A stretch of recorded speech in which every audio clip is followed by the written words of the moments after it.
Hello friends, movies all অ্যাবাউটে আপনাদের স্বাগত। আমির খান অভিনীত সিতারে জমিন পর মুভির ট্রেলার ড্রপ করা হয়েছে। এটি 2018 সালে রিলিজ হওয়া স্প্যানিশ মুভি চ্যাম্পিয়ন্সের অফিসিয়াল রিমেক। ট্রেলারটা দেখে যা বোঝা যাচ্ছে, আমির খান একজন কোচ, তিনি বাস্কেটবল শেখান, কিন্তু বিভিন্ন দুর্ঘটনার দরুন কোর্ট তাকে নির্দেশ দেয় যে 3 মাস তাকে বিশেষভাবে সক্ষম মানুষদের বাস্কেটবল শেখাতে হবে।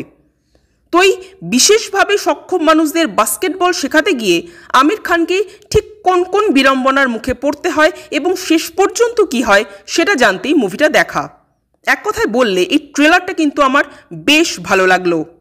এই ধরনের গল্পগুলোতে, এই ধরনের সিনেমাগুলোতে কমেডির পরিমাণ কিন্তু খুব বেশি থাকে। মানে থ্রু আউট মুভিতে যেরকম কমেডি থাকবে তা কিন্তু আপনার মুখে হাসি এনে দেবেই, আবার কিছু কিছু সিন আপনাকে অতিরিক্ত ইমোশনাল করে দেবে, এবং এই দুয়ের সমন্বয়ই একটা খুব স্ট্রং মেসেজ দেওয়ার চেষ্টা করা হবে সোসাইটিকে। সাধারণত এই ধরনের গল্পের স্ট্রাকচার কিন্তু এটাই হয়ে থাকে, এর অন্যথা হয়তো এই মুভিতেও হবে না।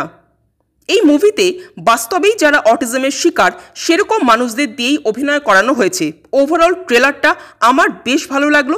শুধু একটাই ব্যাপার, এখানে একে তো আমির খানকে দেখে খুব টায়ার্ড মনে হচ্ছে, যেমনটা সিকান্দারে সলমান খানকে দেখে মনে হচ্ছিল, আর দ্বিতীয়ত আমির খান যে এক্সপ্রেশনগুলো দিচ্ছেন তা আমরা আগেও বহুবার দেখেছি, ফলে এক্সপ্রেশনগুলো আমাদের নতুন কিছু ডেলিভার করতে পারছে না, কিছুটা যেন রিপিটেটিভ মনে হচ্ছে। মানে আপনারা দেখবেন অক্ষয় কুমার যে একের পর এক কমেডি মুভিগুলো করতে থাকেন, সেখানেও কিন্তু তার এক্সপ্রেশনগুলো সেমই থাকে, কিন্তু তা সত্ত্বেও সেটা কিন্তু আমাদের বোর করে না। মানে সেটা আমরা দেখে মনে হয় না যে বোর লাগছে, ভীষণ বোরিং ব্যাপারগুলো, তা কিন্তু মনে হয় না, কিন্তু সেটা আমির খানের ক্ষেত্রে মনে হচ্ছে, অন্তত ট্রেলার দেখে তাই মনে হচ্ছে। এবার দেখা যাক সিনেমাটা আসার পর। তো এমনিতে ট্রেলারটা আমার বেশ ভালো লাগলো।